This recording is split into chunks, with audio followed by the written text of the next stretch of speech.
আজকেই প্রথম মনে করছি যে হয়তো আপনার লোকে আমাকে ভুলে গেছে এবং ছোট মোটো একটা জায়গা করছে। আমি আসার পরে এটা দেখার পরেই আমি খুব টেনশন করছি যে বহু মাহফিল করছি পাবনা, কিন্তু এইরকম জায়গা। হ্যাঁ, যাই হোক, ছোট জায়গায় মানুষ বেশি, আমরা হলাম বাংলাদেশি। গোটা পৃথিবীর মানচিত্রে বাংলাদেশের মতন ঘনবসতি মানুষ আর কোথাও নেই। বিশ্ব মানচিত্র যে বলাকা, তার মধ্যে বাংলাদেশকে খুঁজে পাওয়া যায় না। আমি তো আমার চোখটা 2-3 বার ঘোরানোর পরে দেখি খালি ঢাকার ঘর একটা আছে, তাতেই মানচিত্র এই আঙ্গুল ঠেকানোর মতো একটা জায়গায় প্রায় 20 কোটি মানুষ বসবাস করে। এত ঘনবসতি হওয়ার পরেও বাংলাদেশের মানুষের কলিজা এত বড় যে প্রায় 12 লক্ষ রোহিঙ্গা মুসলমানকে জায়গা দিছে। ধরেন ঠিক কিনা? কি বলবেন? জায়গা দেওয়ার অভ্যাস আমাদের আছে না নাই? রোহিঙ্গা মুসলমানকে যদি আপনারা জায়গা দিতে পারেন, যারা গায়ে আছে নাকি রোহিঙ্গা, তো ওদের জায়গা দেওয়ার জন্য এই এলাকায় একটু ফাঁক ফোঁক দেখতেছি। একটু চালু বসেন আজকের দিন। পুরা মাঠ পড়ে রয়েছে। আসলে তো শোনেন, সবাই কি খালি ওয়াজ শুনতে আছে, শুনবার আছে? আমার ওয়াজ কি ইউটিউবে আপনারা শোনেননি? বলেন শুনছেন কি শোনেন? আমার ওয়াজের বয়স হলো 42 বছর। 42 বছর হলে আমি শুধু ওয়াজই করতেছি। প্রথম যখন ওয়াজ করতাম তখন ফেসবুক ছিল না, ইউটিউব ছিল না, ওই যে ক্যাসেটে ওয়াজগুলো রেকর্ড করে, আমার এরপরে কম্পিউটারে রেকর্ড করে অনেক অডিও ওয়াজ আমার আপনারা শুনেছেন। তার মধ্যে 1 নম্বর ওয়াজ হলো তোমার হুঁশ নাই, শোনেন আপনারা? তারপরে আদম হাওয়ার ওয়াজ শুনেছেন, হাসান হোসেনের ওয়াজ শুনেছেন। এগুলো তো ভিডিও নাই, এগুলো অডিও।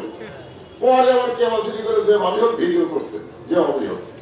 তো সবাই তো আমার এই কম বেশি দেখছেন, শুনেছেন, কিন্তু আজকে আবার সরাসরি দেখার নিয়োগ করছে। ঠিক না? এখন সরাসরি দেখতে গেলে এই সাইড থেকে দেখা যাবে, মাঝে মধ্যে আমাদের এরকম টাকা না থাকে। তা আজকে কি করবো, জায়গা কম দেখে আপনারা এই সাইডে বসেন, মাঝে মধ্যে কিছুক্ষণ টাকায় থাকবো, অসুবিধা আসেন ভাইরা, ভাইরা সাইডটা দেখা দেন তো, আসেন বসেন, বসেন, আসেন পিছন থেকে যারা দাঁড়িয়ে আছেন আসেন বসেন। তো যে সমস্ত আল্লাহর বান্দারা আজকের এই জান্নাতের বাগানে আমার সামনে বসে পড়েছেন, জায়গা না পাওয়ার কারণে যারা দাঁড়িয়ে আছেন, বসা এবং দাঁড়ানো সমস্ত আল্লাহর বান্দাদেরকে অন্তরের অন্তঃস্থল থেকে আমি শুভেচ্ছা জ্ঞাপন করছি। সম্মানিত মা বোনেরা, পর্দার অন্তরে বসে বসে যারা আলোচনা শুনতেছেন, তাদেরকেও শ্রদ্ধা জ্ঞাপন করে দীর্ঘ অনেক বছর পরে এই মুহূর্তে জানতে চাচ্ছি আপনারা সকলে কেমন আছেন? আলহামদুলিল্লাহ রাব্বিল আলামিন। জি আলহামদুলিল্লাহ। যে আল্লাহ শারীরিক সুস্থতা দান করে মানসিক প্রশান্তি লাভের জন্য আজকের এই জান্নাতের বাগানে আমাদেরকে কবুল করেছেন, আমরা সে আল্লাহর উপর খুশি না বেজার? তাহলে সবাই জবান করে বলবো রব্বানা লাকাল হামদ হামদান কাসীরান তাইয়িবান মুবারাকান ফীহি। আমরা প্রশংসা করলাম কার? আল্লাহর। কেন করলাম? এমনি এমনি? কি মনে করতেছেন? আমরা আল্লাহর প্রশংসা করার ভিতরে আল্লাহর কোনো লাভ নেই। কারণ আমরা আল্লাহ প্রশংসা না করলে লাভও নাই, না করলে ক্ষতিও নাই। বলেন ঠিক কিনা? কিন্তু আমাদের কত লাভ, যারা আমরা আল্লাহ প্রশংসা করলাম, আল্লাহ তাদের প্রতি এত খুশি হয়ে গেল যে আসমান এবং জমিনের ফাঁকা জায়গাটা আল্লাহ নেকি দিয়ে পরিপূর্ণ করে দিলেন। একটা হাদিসে রয়েছে তামলাউল মিজান। মিজানের বাংলা হলো দাড়ি পাল্লা। বলেন বাংলা কি? আরো করে বলেন। আমরা দীর্ঘ 15.5 বছর এই মিজান নিয়ে কথাই বলতে পারি না, কারণ দাড়ি পাল্লা থেকে একেবারে হাইকোর্ট থেকে বাতিল করে দিয়েছে। দাড়ি পাল্লার দলকেও নিবন্ধন বাতিল করে দিয়েছিল। ঠিক কিনা? এই হাসিনা পলানোর কিছুদিন আগেই এটা বাতিল করে দিয়েছিল, কিন্তু মাশাআল্লাহ বর্তমানে কেন বাতিল আছে? আমি বলবো পৃথিবীর সবাই যদি দাড়ি পাল্লাকে বাতিল করে, আল্লাহর কোরআন থেকে মিজানকে বাতিল করা যাবে না। ধরে ঠিক ওয়াল ওয়াজনা বিল কিসতি ওয়ালা তুখসিরুল মিজান। তো এই মিজানের দাঁড়িপাল্লাটা আল্লাহ নেকি দিয়ে পরিপূর্ণ করে দিবে। বলে কেন সুবহানাল্লাহ। সাহাবারা বললেন যে রাসূলুল্লাহ এই মিজানের দাঁড়িপাল্লা কত বড়? আল্লাহ রাসূল বললেন আসমান এবং জমিনের ফাঁকা জায়গার সমান। আপনারা সুবহানাল্লাহ আস্তে বলেন কেন? সুবহানাল্লাহ বলবেন আজকের এই মাহফিলে আপনি কবে জান্নাতে যাবেন, আল্লাহ এই মুহূর্তে আপনার নামে জান্নাতে একটা গাছ রোপণ করে দিবে। সুবহানাল্লাহ। আবার আরেকটা গাছ হবে।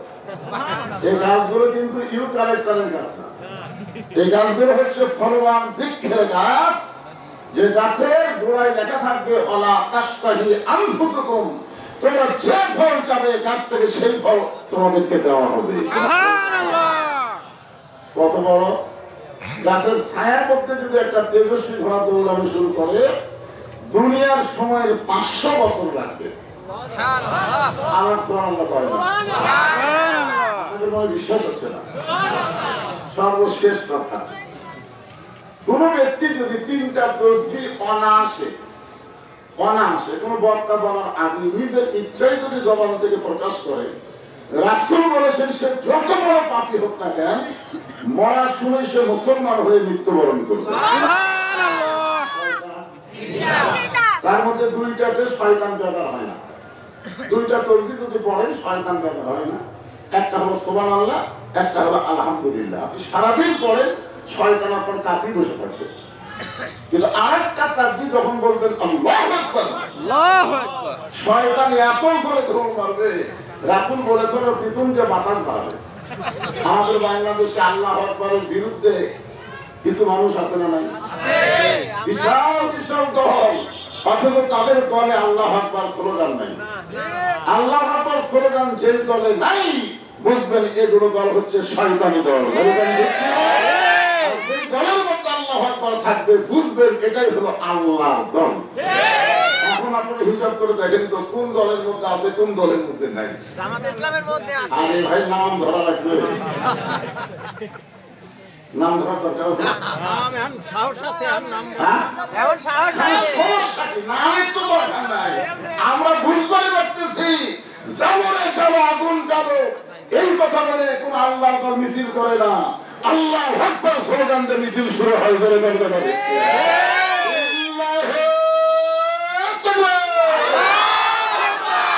তাহলে কয়টা তসবিহ? 3টা। আলহামদুলিল্লাহ। হ্যাঁ, তো আপনারা এই 3টা তসবিহর সময় অলসতা করবেন না। যদি অনায়াসে জবান থেকে বের হয় যত বড় পাপী হন, আল্লাহ মরার আগে পাপকে মাফ করে দিয়ে আপনাকে মুসলমান হিসেবে কবুল করবে। মুসলমান হিসেবে কবুল করলে আপনি কোথায় যাবেন এটাও আমার বলা লাগবে না, এটা বলা লাগবে না। আল্লাহ বলেছেন ফাদখুলি ফি ইবাদি ওয়াদখুলি জান্নাতি। আল্লাহর প্রশংসা আমরা বেশি বেশি এই কারণে করব যে আমরা এমন একজন নেতাকে বিশ্বাস করি যেই নেতা কোনো সময় আমাদেরকে ভুলবে না। এতদিন যাকে নেত্রী বানায় পিছনে শান্ত হয়ে ঘুরলেন বিপদে বলে ঘুটি গেছে ভারতে। আর আমরা যাকে নেতা বিশ্বাস করি, নেতা হিসেবে গ্রহণ করেছি, তিনি জান্নাতের মধ্য দিয়ে আমাদের কথা বলেন। যখন জান্নাতে ফেরেশতা জিবরাইল বলে যে রাসূলুল্লাহ আপনি যদি জান্নাত থেকে বের না হন আল্লাহ আপনাকে বের করে দিবে না। কারণ জান্নাতের শর্ত হলো সালামুন আলাইকুম তিবতুম ফাদখুলুহা খালিদিন। কেউ যদি একবার জান্নাতে প্রবেশ করে আল্লাহ বলেছেন আমি তাকে চিরস্থায়ী জান্নাত দিয়ে দেব। তবে আল্লাহ বলবে আপনি যদি বার না হন আল্লাহ আপনাকে বার করে দিবে না। এই বছর আপনার কষ্ট বেশি, খামাখা দুনিয়াতে গিয়ে আপনি কি করবেন? লাইলাতুল মিরাজে আল্লাহ যখন নবীকে নিয়ে গেলেন আল্লাহর কাছে, ওই বছরে নবীর জীবনে 3টা কষ্ট গেছে। দলকল কয়টা? 3টা। 1 নম্বর কষ্ট চাচা আবু তালিব মারা গেলেন, 2 নম্বর কষ্ট দরদের বিবি খাদিজা মারা গেলেন, 3 নম্বর কষ্ট হলো তাইফের ময়দানে কলেমার দাওয়াত দিতে গিয়ে পাথরের আঘাতে রক্তাক্ত হলেন। চিন্তা করেন, 3টা কষ্টের পরে আল্লাহকে আর কষ্ট দিবে? তো 15.5 বছর কষ্ট দেওয়ার পরে আল্লাহকে আরো কষ্ট দিবে? আপনারা কি মনে করতেছিলেন? ওরা যখন বারবার বলতেছিল 41 সাল 42 সাল, তখন আমরা মনে করতেছিলাম ওর কথা না মানার মতন কেউ নেই। কিন্তু আমরা যখন কোরআন শরীফ পড়ি, তুইজ্জু মান তাশা তুযিল্লু মান তাশা বিয়াদিকাল খায়র ইন্নাকা আলা কুল্লি শাইইন কাদির। সম্মান দেওয়ার মালিক আল্লাহ, ঘাট হয়ে নামানোর মালিক আল্লাহ। আমরা মনে করছিলাম হাসিনা উঠছে আর নাম দিনা। ঠিক, আমাকে তোরা মনে করলে কি হবে? সময় হলে নামাই লাগবে। সমস্ত ক্ষমতার মালিককে বলা লাগবে।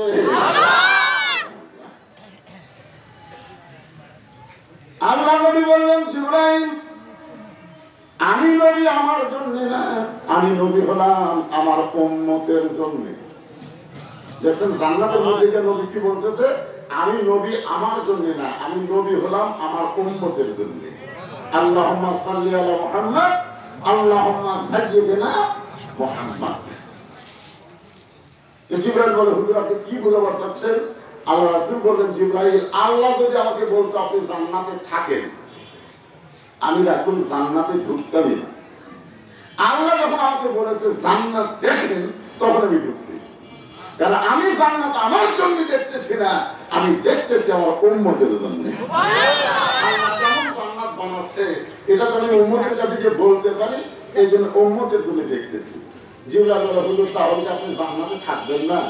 আল্লাহ রাসূল বলেন, ওই দিন আমি থাকার নিয়তে জান্নাতে ঢুকবো যেদিন আমার সমস্ত উম্মতকে আল্লাহ জান্নাত দিয়ে দিবে। এই নেতা বাদ দিয়ে এগুলো তামসা নেতার পিছনে ঘোরার টাইম আছে? মানুষ বোঝে না। আল্লাহ কোরআনে বললেন, লাকাদ কানা লাকুম ফি রাসূলিল্লাহি উসওয়াতুন হাসানাহ। একটা গান শোনেন, আছেন আমার মুক্তার, আছেন আমার বারিস্টার, সেই বিচার হাইকোর্টেতে তিনি আমায় করবেন পার, আমি পাপী রাসূল জাবিন্দার। কি বুঝলেন? শেষ বিচার, যার পরে আর কোনো বিচার হবে না। আল্লাহ যখন হাকিম হয়ে আমাদেরকে আসামি বানায় বিচার শুরু করবেন, ওই সময় আমাদের নবী উকিল হয়ে বারিস্টার হয়ে আল্লাহর কাছে আমাদের ব্যাপারে ওকালতি করে আমাদেরকে সুপারিশ করে জান্নাতে নিয়ে যাবেন। আপনার বলেন তো, এরপরে আর কোনো কথা আছে?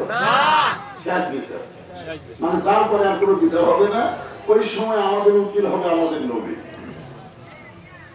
এখন বলেন, এমন একজন নবীকে আমরা পাওয়াতে খুশি না বেজার? জবান করে আরেকবার বলি আলহামদুলিল্লাহ। এখন আসেন, আল্লাহর প্রশংসা করার কারণ হলো যে কোরআন থেকে আপনারা তাফসীর শুনবেন। সেই পবিত্র কোরআনের একটা আয়াত আপনাদের সামনে তেলাওয়াত করেছি। আমাদের বগুড়াতে কোনো মানুষ যখন মারা যায়, বগুড়ার কথা বলতেছি, তখন এই মরার খবর শুনে সকালে বলে ইন্না লিল্লাহি ওয়া ইন্না ইলাইহি রাজিউন। আপনাদের পাবনার খবর কি? একই খবর। কিন্তু কিছুদিন হলে আমি দেখলাম আওয়ামী লীগ মরে গেলে এই ইন্না লিল্লাহ পায় না। আমি দেখতেছি কিছুদিন এই হার আমাদের মধ্যে চৌধুরী মারা গেছে, ঠিক কিনা? আমি ফেসবুকে পোস্ট দেখে দেখলাম 208টা কমেন্ট করছে। কমেন্ট হচ্ছে 208টা, লাইক তো আছে। তো কমেন্টের মধ্যে আমি ঢুকে দেখি, ভাই 208টা কমেন্টের মধ্যে একটাও ইন্না লিল্লাহ নেই, সব বলে আলহামদুলিল্লাহ। তারপরে কি কোনো আওয়ামী লীগ কি মানুষ না? কথা মানুষ না? তো মানুষ বললে ইন্না লিল্লাহ বলতে হবে, আপনারা আলহামদুলিল্লাহ বলেন কেন? তার মানে বোঝা গেল এরা মানুষ নামের দানব, এরা মারা গেলে মুসলমান খুশি হয়। কথা ঠিক না? খুশি হয়। আজকে শোনে আপনাকে আইসা আমার উত্তর দেয় অনেকগুলো মাহফিলে আমি কান্দা বাড়িতে খেলবার একসাথে খেলোয়াড় খেলবার না দেয়, তখন খেলোয়াড়ের মনকে কি কষ্ট হয়। এইটা আমি আপনাকে পাবনা বুঝে গেছি। আজকে এতদিন পরে মাইক পাচ্ছি, আপনারা মনে করছেন আমি ছাড় দেবো। আগে অ্যাঙ্গেল ওয়াশ করছি, এখন অ্যাঙ্গেলের দিন শেষ দাঁড়িয়ে করে বাংলাদেশ অ্যাঙ্গেলে কোনো মারি হবে না, দাম আর হরিটা চিন্তা করে দেখে। কোন বনের পাখি তুমি আইলারে কোন বনে, আবার কোন বনেতে যাইতে হবে পড়ছে নাকি মনে। আমার কোথায় ছিলাম, কোথায় আসলাম, আবার কোথায় যাব, মনে আছে আপনাদের? শুধু মনে রাখবেন যে এই দুনিয়া থাকার জায়গা না, যে কোনো সময় আমাদেরকে যাওয়া লাগবে, যে কোনো সময়। কিন্তু যাওয়াটা যদি সাইজ মতো হয়, যেমন মুগ্ধ, যেমন আবু সাইদ দেখছেন, ওদের যাওয়া দেখছেন। আমি আবু সাইদের ভিডিও দেখছি, ওকে যখন গুলি করতেছে, গুলি লাগার পরে ও মারে বাবারে চিৎকার দেয়, ও কোনো চিৎকার দেয়নি, ও তারপরে হাত পাঠায় দাঁড়াইছে। আবার যখন গুলি করছে, আবারও কোনো চিৎকার দেয়নি। আবার যখন ছাত্রা গুলি করেছে, তখন সহপাঠী চোখে ধরলো, তারপরেও কোনো চিৎকার নেই। তার মানে কি বোঝা গেল? এইরকম গুলি করার পরও যার জবানে কোনো ও মারে বাবারে আমারে লাগতেছে এরকম চিৎকার দিল না। কি বুঝতেছেন? এই মরা সাধারণ মরা না, এই মরা হলো আল্লাহর জন্য জীবন দেওয়া। আপনারা মনে করছেন আবু সাইদ মরে গেছে? আপনাদের এই রাধানগর মক্তব পাড়া আবু সাইদ নামে একটা ক্লাব করছে। আমি ঢাকায় গিয়ে দেখলাম আবু সাইদ রোড। আমাদের নওয়াজের জেলায় ভর্তি হলো আবু সাইদ গোল চত্বর। আমার গ্রামে আমার সম্পর্কের চাচাতো ভাই বলতেছে, আমার একটা ছেলে হয়েছে, হুজুর আপনি একটা ভালো নাম রাখেন। আমি বললাম তোমার ছেলের নাম আবু সাইদ রাখো। তোমার নাম রাখলো আবু সাইদ। তারপরে দেখলাম আমাদের পাড়ার আরো 4টা ছেলে আছে, প্রত্যেকটা ছেলের নাম রাখছে আবু সাইদ, কেউ রাখছে ইয়ামিন, কেউ রাখছে মুক্ত। তার মানে বোঝা গেল যারা জীবন দিয়েছে তারা মরে নাই, এখনো প্রত্যেকটা পাড়ায় পাড়ায় আবু সাইদ ইয়ামিন মুক্তের জন্ম হচ্ছে।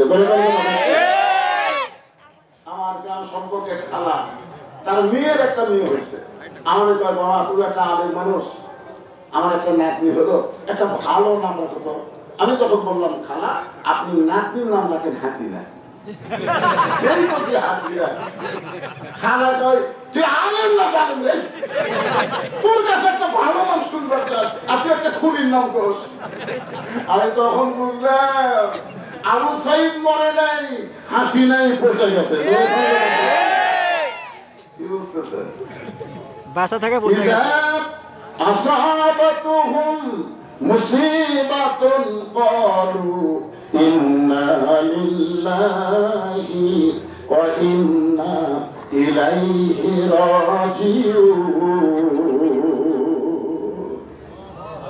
আয়াতের বাংলা অর্থ শুনেন, তাফসীর শুনবেন গেলে অর্থ শোনা লাগবে।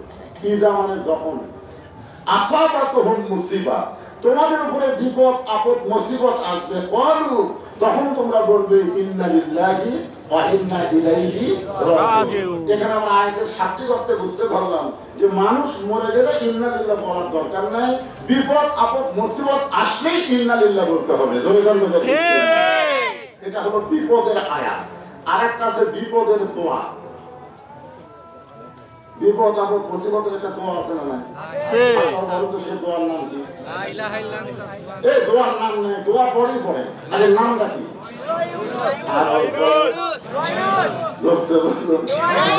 বর্তমানে প্রধান উপদেষ্টার নাম কি? আছে, ওর নাম কি? হাসিনাকে সাংবাদিক বলতেছে এইরকম বিপদের পরে আপনি কোন দোয়া করতেছেন? পড়বার গেলেই তোর নাম মনে হবে। আজকে শোনেন, এটা কোনো মানুষ মরা নাই আপনারা। এতদিন মানুষ বললে হয় আজকে শুনতে হবে এটা মানুষ মরার পরে পড়ার দোয়া না, বিপদ আপদ মুসিবত যখন আসবে তখনই বলতে হবে ইন্না লিল্লাহ।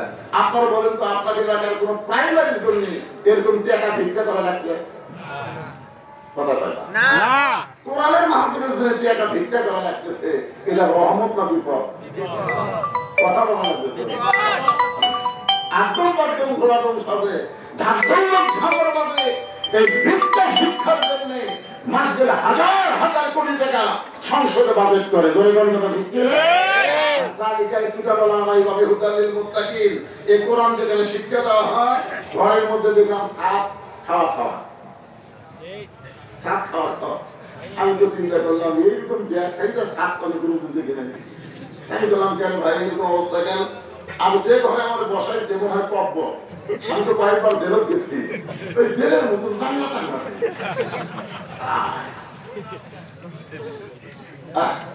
চিন্তা করেন যেখানে আল্লাহর কোরআন শিক্ষা দেওয়া হয় সেই কোরআনের মাদ্রাসার জন্য এখন পর্যন্ত সংসদে কোনো বিল বাতিল হয়নি।